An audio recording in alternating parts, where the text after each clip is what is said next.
This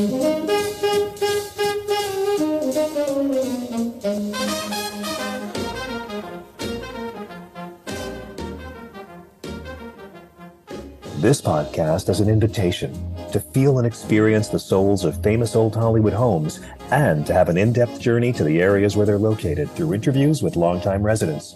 Either you're a fan of old Hollywood in Los Angeles, planning to have a vacation, or, an even bigger step, considering a certain area for your future home. This is your opportunity to receive valuable information and insightful advice you won't find anywhere else.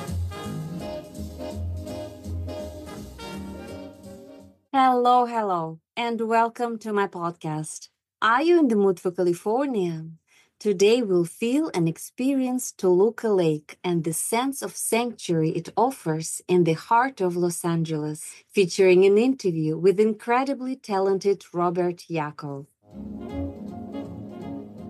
Had the feel to me, a small town full of creative people, like a small arts community. And then, of course, we're surrounded by the studio, but the feel of the place is very much a neighborhood where people, I remember seeing somebody like Jonathan Winters on the street, and he would just be, shuffling along and making funny comments to people and wandering off. And nobody bothered him and nobody's asking for autographs. It was just where some of the creatives could go to just have a normal life. It's also full of history. A couple of streets off the main drag is Bob Hope's house, which I believe is still owned by the family. Down the street was Bing Crosby lived. They were neighbors. And in the back streets, it's just this sweet neighborhood where you could even walk at night and feel safe and look up at the stars. During the day, you look up and you see Mash Mountain, which is where they filmed the outdoor scenes for the series of MASH.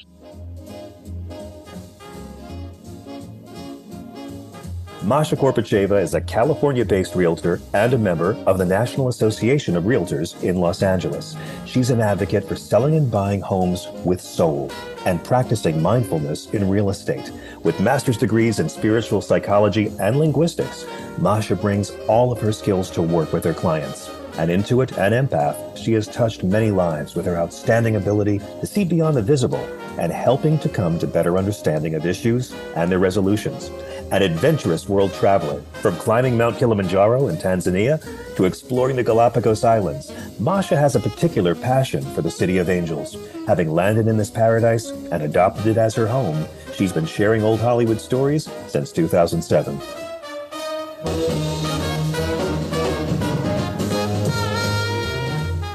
In the mood for California, feel the soul of old Hollywood.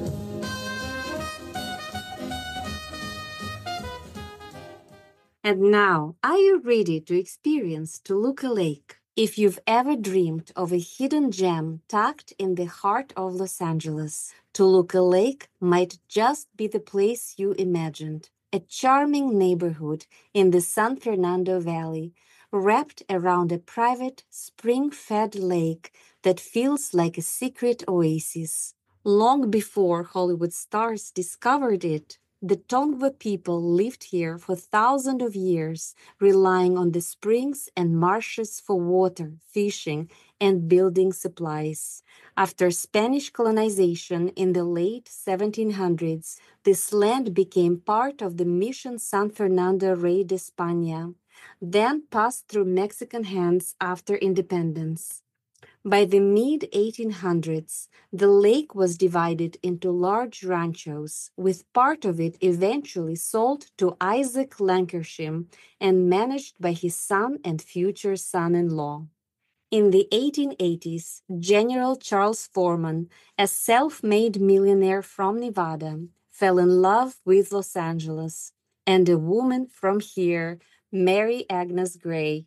He bought a lush stretch of farmland, including part of the historic Toluca Lake. Foreman named his land Toluca, a Paiute word meaning fertile or beautiful valley, and by 1893, a post office under that name was established, even though the broader area was better known as Lankershim. By 1923, the Foreman Toluca Lake Ranch was a thriving producer of peaches, apples, and walnuts. That same year, a group of investors tried to transform it into a residential neighborhood called Toluca Lake Park. Although the first attempt didn't take off, a new company quickly reimagined it as simply Toluca Lake, creating what would become one of LA's very first suburban bedroom communities. They even designed the Swan logo still associated with the area today. Toluca Lake soon caught the eye of Hollywood's biggest stars. Comedian Bob Hope made it his home for over 60 years. Bette Davis built a house there. Bing Crosby's mansion was later owned by Andy Griffith and Jerry Van Dyke. Amelia Earhart, the pioneering aviator, lived on Valley Spring Lane under a tree where she once signed her plans for a round-the-world flight. Legendary composer Erich Wolfgang Korngold also lived right on the lake from 1938 to 1957. Even Ronald and Nancy Reagan celebrated their wedding reception here in 1952 at the home of actor William Holden. Today, Toluca Lake remains a favorite hideaway for entertainers like Steve Carell, Melissa McCarthy, Hilary Duff, and many others. The neighborhood still clings to its intimate old Hollywood feel, a slice of calm next to the busy heart of Los Angeles. The lake itself is something few outsiders ever see. Once naturally fed by artesian springs from the Los Angeles River and San Fernando Valley aquifers, the water table dropped after the river was paved over in 1938 and aggressive well extraction began. To preserve the 6-acre lake, private wells and an asphalt-lined bed now maintain its depth. The Toluca Lake Property Owners Association, founded in 1934, keeps it pristine, but the lake is completely private, surrounded by homes and the exclusive Lakeside Golf Club. Today, Toluca Lake sits on 1.22 square miles, bordered by Universal City to the south, Studio City to the west, North Hollywood to the north, and Burbank to the east. Though officially part of Los Angeles, some parts spill over into Burbank, depending on who you ask. It's truly a place where history lingers quietly behind tall hedges and wrought iron gates, a neighborhood that has somehow kept its secret, even as the world grew up around it. And here we are. Welcome to Toluca Lake.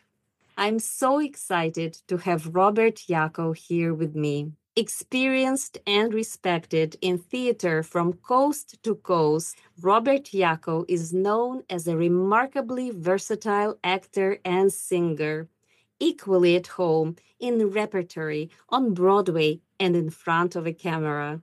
An admitted character actor from his early years and blessed with a rich lyric baritone of effortless range, he has garnered epithets for his work that lean from raucous and hilariously deadpan all the way to emotionally intense and broodingly dark.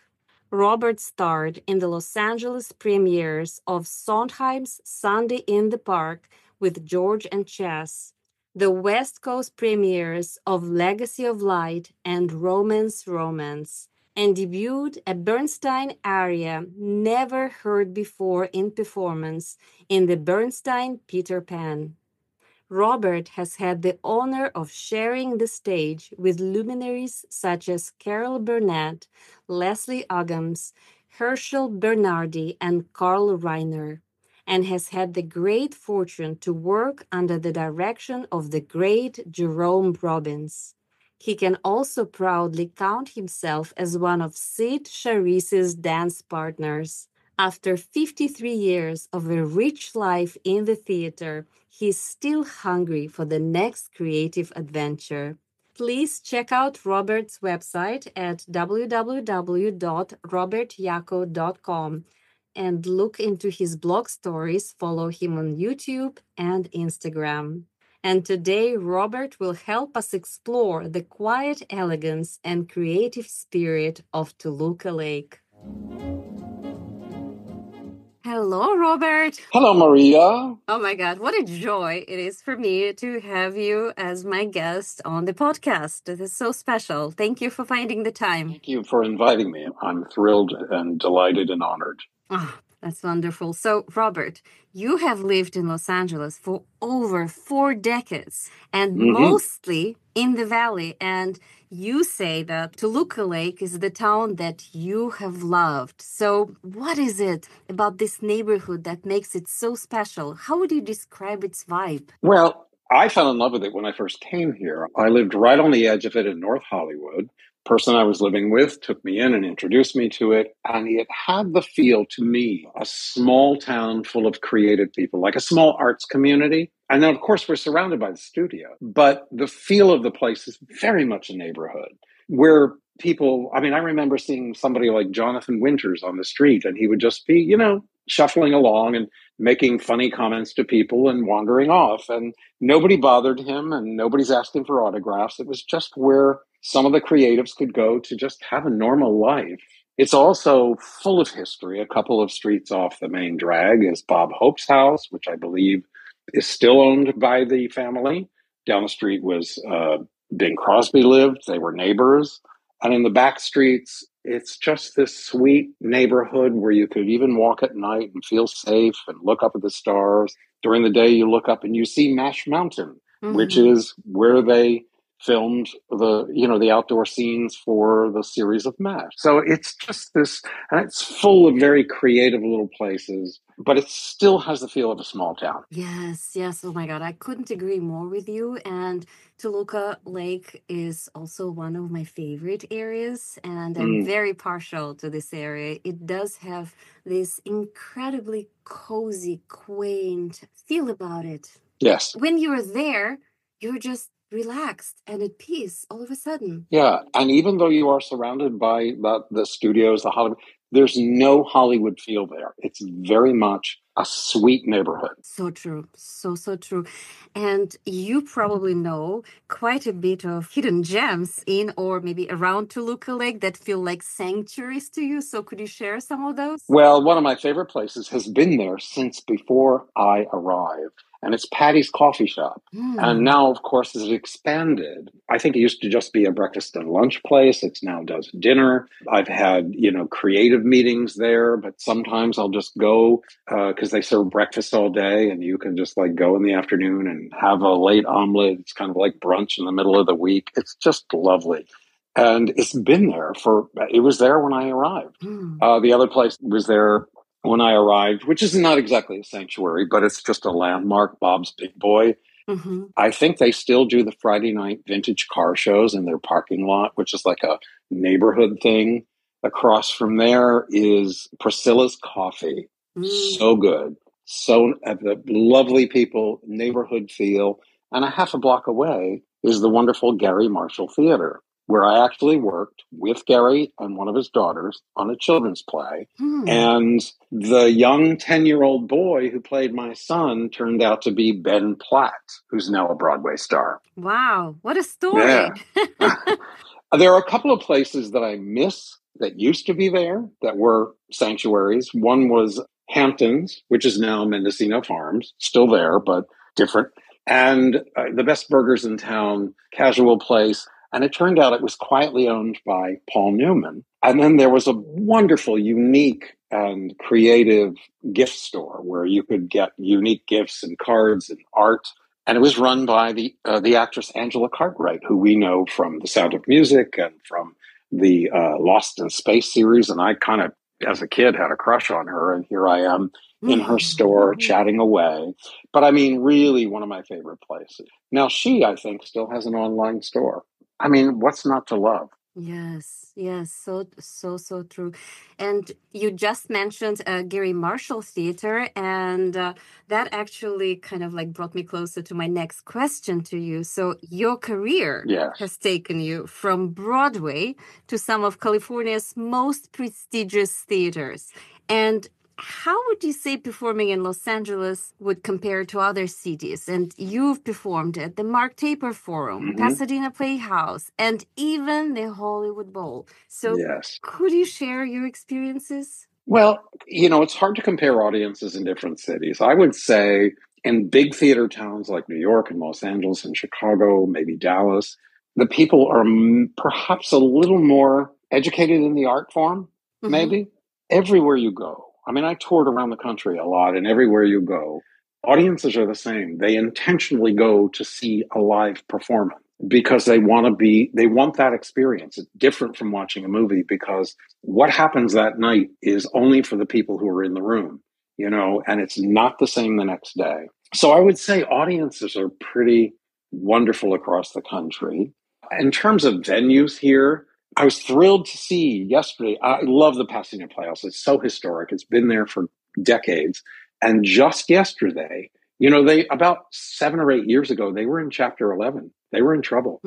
And just yesterday, they announced that they have just repurchased back their building. So they are back on their feet. And they are thriving. So I was thrilled to see that. Oh my God, such great news. Yeah, I would say probably the place that I call home in terms of a venue here is the Mark Taper Forum, because I have worked there every decade, numerous times, every decade for the 4 decades I've been here so far. So I've got a new decade to look forward to. And the joy of it is the artistic quality there is so high. The people who work there are wonderful. It takes me back to my repertory roots because I have done farce, drama, musicals, worked with remarkable people like Kelsey Grammer and Kate Mulgrew, Sam Robards, who of course is the son of Jason Robards and Lauren Bacall, Kate Burton, the daughter of Richard Burton. So, and it's always like going home there. I always know that the experience will be amazing.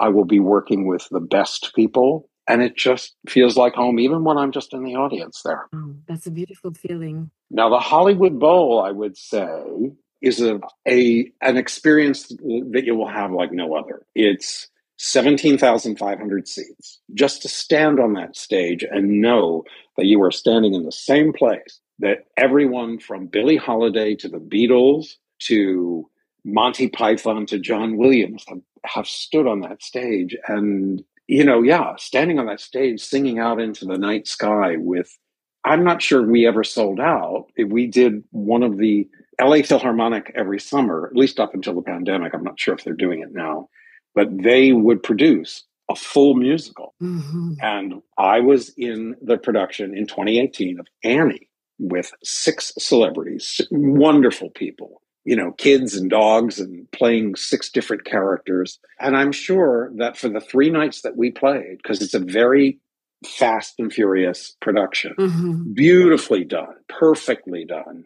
They even have a Hollywood hair and makeup crew because you're on Jumbotron, so you have to look good for the camera. But I'm sure over those 3 nights, we played to more than 20,000 people. And that's just astonishing. And the power of standing there and just looking out into that, and to be under the night sky,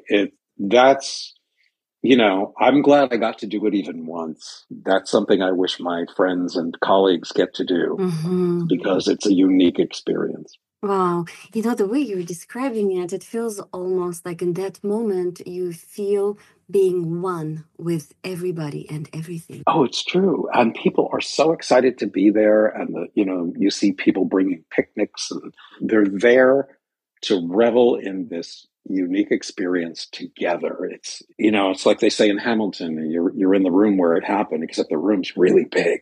Wow. And you're all one. Yes. The power of the art to unite. Wow. Yes. Very, very tangible. Wow. So, Robert, you've described yourself as a character actor from an early age. Mm-hmm. So, how old were you when you started describing yourself as such? I actually was 19 years old at college at Temple University in Philadelphia, where I grew up, and a teacher and a director. I was an undergrad. I was young. I was auditioning for a master's class in directing because the master's directing students needed actors to direct. Mm-hmm. So we had to audition for the class. And I remember choosing something really quirky for my audition. I pieced a couple of speeches together from a play I was reading that made me laugh called 1,000 Clowns that actually Jason Robards had originally done. And during the speech, he's yelling out, in between chatting away, he's yelling out his window to the New York neighbors, yelling, we need a better class of garbage, more champagne bottles and caviar cans. Very funny stuff.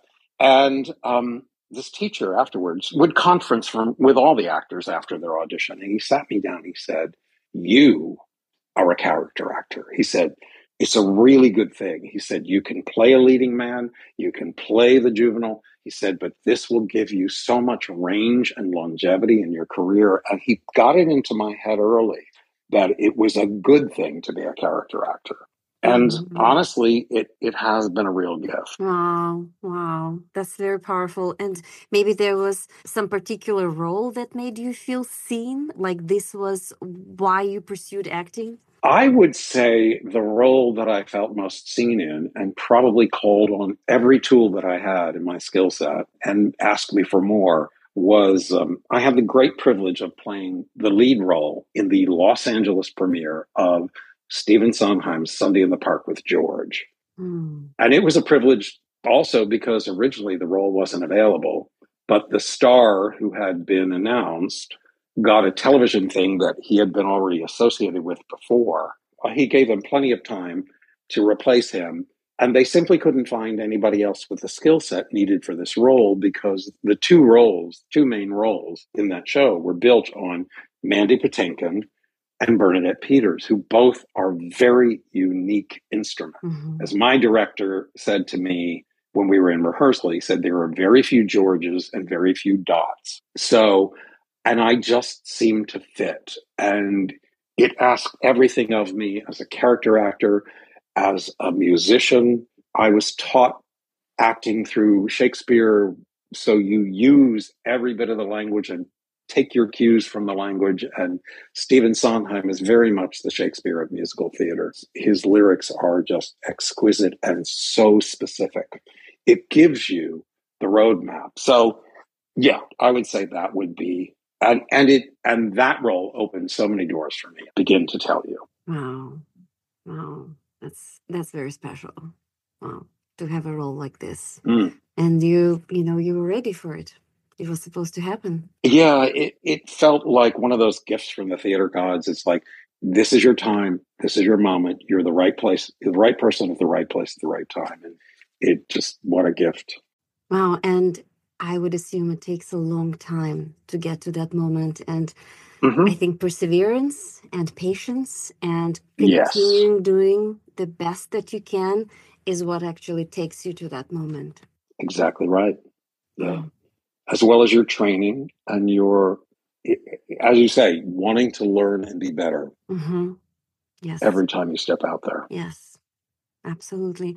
So, Robert, you've had the rare opportunity to work alongside legends like Carol Burnett, Leslie Uggams, and Jerome Robbins. Can you share maybe a moment or a lesson from working with them that has stayed with you? I would say the overall lesson from all of them, and I mean all of them, and there were a couple that I maybe perhaps you didn't mention. I got to dance with Cyd Charisse, who, is a legend from Hollywood. She danced with Gene Kelly and Fred Astaire, and also I worked with Cesar Romero. I have been very blessed with that. But every one of them, I experienced from them kindness and generosity. They were down-to-earth people who just wanted to do really good work with everyone they were working with. Not alone, not separate.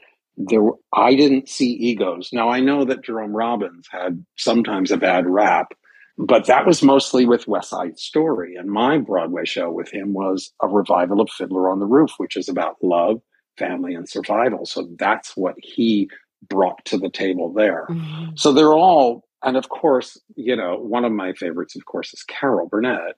We had a special little connection because by the time I worked with her in 1993, I had already done a 10-minute musical film with her daughter, the late Carrie Hamilton. It was a little film that we shot that opened the Writers Guild Awards during award season, during Oscar season. And Carol had not seen the film. So this was in the days of VHS. I got her a copy made so we had this little nice connection, and we used to talk backstage a lot. And oh Lord, the funny stories from her show and Tim Conway going to these boring parties they had to go to with finance people and always stirring it up. And then also just very personal stories. I remember her telling me what it was like for her, Carol Burnett, at age 62, to be dating because she and her husband had split. Mm-hmm. Just so lovely. I will share one moment with Cesar Romero because this was a lesson that stayed with me. Mm-hmm. I was doing a 4-character play. He didn't like to be alone, so we shared a dressing room. I heard lots of great Hollywood stories, but we did 2 runs of this play 6 months apart. First one was in my hometown of Philly, but we were at Mickey Rooney's theater, and Mickey and Ann Miller came into town with the big Broadway show Sugar Babies and wanted us to come and see them. We couldn't, on a Sunday matinee, couldn't stay after the show. He said, well, come and hang out in my dressing room beforehand. So here we are, hanging out in Mickey Rooney's dressing room. And he had us in there until 5 minutes before he started, and he still went out and did a brilliant show. 6 months later, we were in San Antonio, Cesar and I, and my friend Kathy, who played opposite me. And he always liked to have company, and the Oscars were on. So we went to Cesar, where he was staying, to watch the Oscars with him. And this was the year that Mickey Rooney was getting his honorary Oscar. And I will never forget the moment because he stood up there and the first words out of his mouth was, when I was 21, I was the biggest box office star in the world. When I was 40, I couldn't get a job. And I'm sitting to Cesar's right, and I hear him quietly say, you tell him, Mickey. And I looked over, and there was one tear rolling down his cheek. And it just destroyed me, but it taught me that no matter how high you go in this business, everyone has that time where nothing is happening and you are not the favorite and you sometimes can't get a job. But it's what you said earlier, perseverance and knowing that you belong here. It will come around. And the wonderful thing was shortly after we did that play, Cesar did a film with John Waters and Lady Kazan, and that led to him shortly afterwards becoming a regular on Falcon Crest, which suddenly he was back up there. And God, I couldn't have been happier for him because he goes all the way back to doing, films with Gary Cooper, Vera Cruz. So yeah, pretty amazing. Wow. There was a moment I'll never forget. Wow. Thank you so much for sharing the story. It's so touching. Robert, what is the most challenging role that you've ever played? And what did you learn about yourself through that process? Well, I have to go back to George and Sunday in the Park because it was the most challenging role. It was also the most fulfilling role because one of the things I learned was I couldn't manage that. I mean, George is the engine that drives everything. He's almost never off the stage. There was literally only one song in the first act where I was off stage, where I could actually use the restroom because you're drinking a lot of water as a singer. And during intermission, you are taking off the period French, the 18th century or the 19th century beard and getting the glue off and remaking up while intermission and the first number of the second act is. And then once you step on the stage for the second act, you never leave. You may walk into the wings and put a jacket on, but you never leave the deck. You're the first one on in the play and the last one off. And I discovered that not only could I manage that, I felt at home there. And there was something wonderful about being able to take the journey and not stopping it there and having the responsibility of driving the entire piece. George is not the most favorite character in the play, but He is the engine that drives it. And of course, the other thing about this piece, it is about Stephen Sondheim's creative process. And I learned that our processes were not that far apart. I mean, I'm not the genius he is still to this day for me, but I learned that I had the same drive and sometimes the same focus. And what George learns in the play is to remember not to narrow your focus so much that you're not bringing life to your work. There was talk about Stephen not really having a relationship until he was in his 60s, a long-term relationship. I gathered from the play and from what I knew of Stephen's life that he didn't want to give too much to relationships because he thought it would take away from his art. And then I know from my director that after Sweeney Todd, he had a heart attack. And the doctor said, if you want to live, stop drinking, stop smoking, and get some therapy. And he wanted to live, so he did. And his next two plays were the most personal, revealing pieces, one of them being Sunday in the Park. It's, as a friend of mine would say, it's not either or, it's and, meaning you give to both your life and your art, and they both feed each other. So many lessons in there. Yes. So many. Oh my God. So, Robert, you're a singer, you're an actor, musician, and you're even a fencer and horseman. So your skill set is astonishingly diverse. Is there an art form or maybe talent that you haven't yet explored that calls to you? Well, it's so funny because the more you work, the more skills you pick up. I mean, in 2018, right before I worked at the Hollywood Bowl, I did the Jason Robert Brown piece called Honeymoon in Vegas. And in the original, Tony Danza accompanied himself on the ukulele. And I had played guitar earlier, but I never played uke. But I thought, I know it's the same thing. So I'll just find the chords thing. And so, you pick up new skills with everything. And I just used the ukulele again last month in a production of The Drowsy Chaperone. So that's fun. Another art form.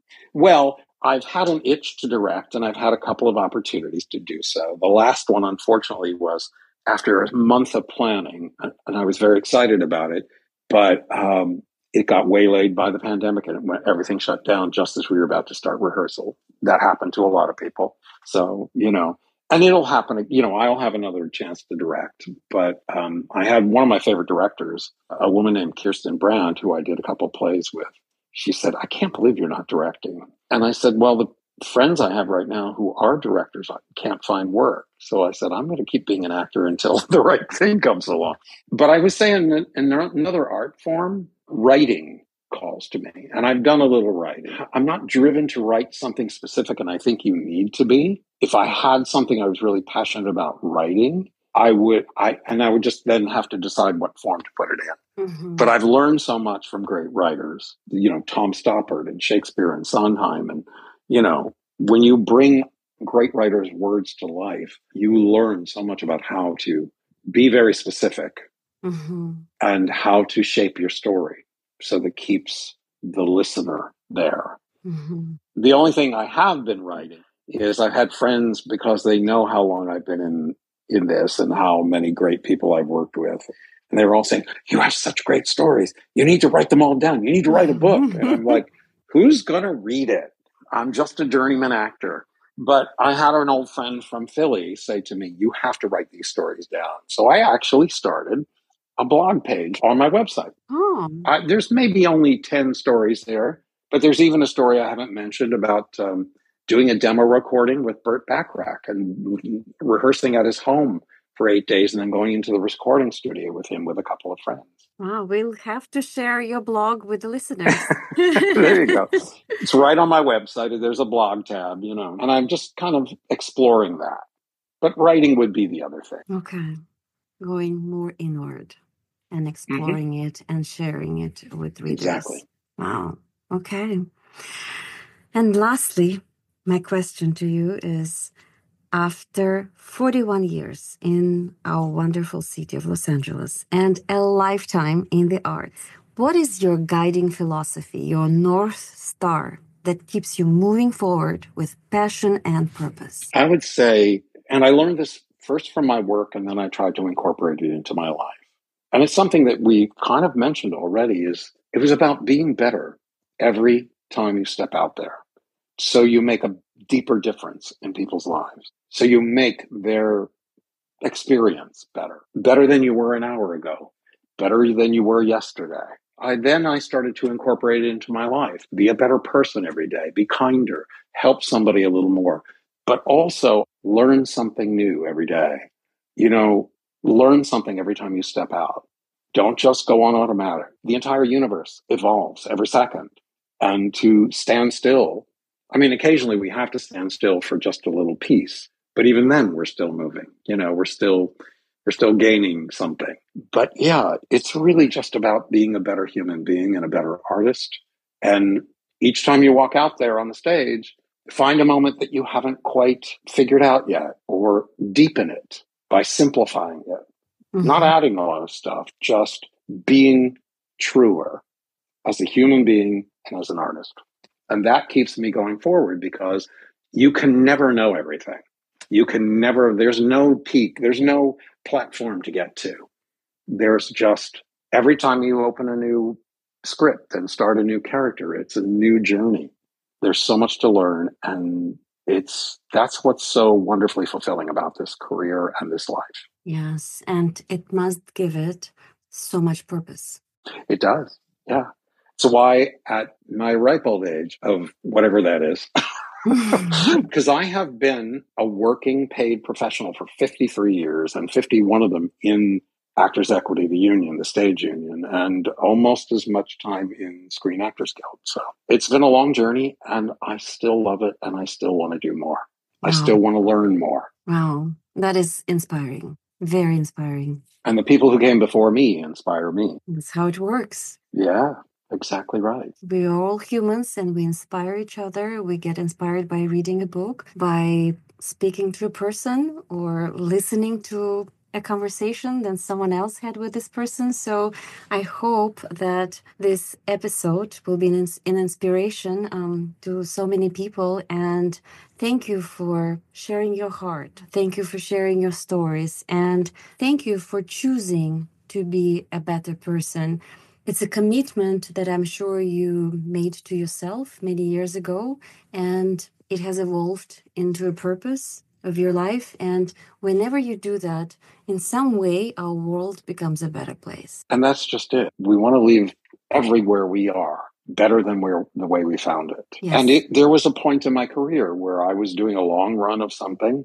I was playing Che and Evita for 6 months, and I'm on the stage a lot. And I remember thinking one night out there, I thought to myself, it can't be about me. It would be too boring. Mm-hmm. And that's when I started to say, my purpose out here is to move people, to unstick them from their frozen places, to remind them to feel, because we are humans and we can get numbed by the insanity around us. Mm-hmm. And that became my job. And then, another realization along the way, too, was that and I share this with other people I've worked with sometimes, and I say, it's not about me, it's not about you, it's not about the conductor. The star of any play or song you're doing or anything is the story you are telling. And in the Native American healing medicine, storytelling is a prime part of that. Yeah. So as storytellers, we're healers, and that's our job. Mm-hmm. And thank you for that. Thank you for the job you're doing. And thank you for our conversation today. I really appreciate it, Robert. Thank you so much. This has been a joy.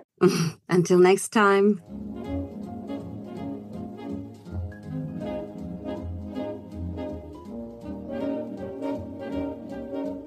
Thank you very much for tuning in to feel and experience Toluca Lake with my special guest, Robert Yacko. If you enjoy my podcast, In the Mood for California, please sign up for future episodes at your preferred platform, and please leave your feedback. I really appreciate your time and support.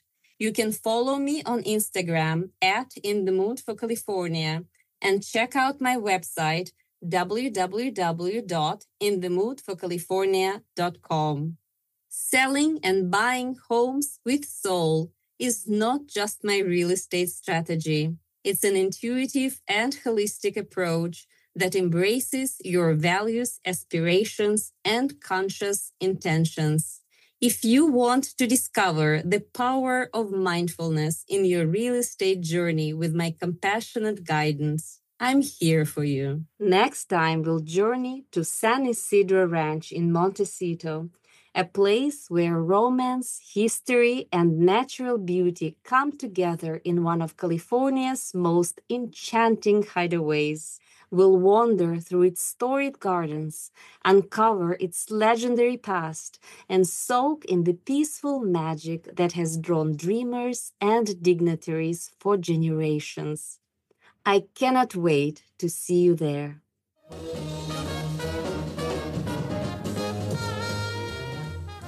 In the mood for California, feel the soul of Old Hollywood.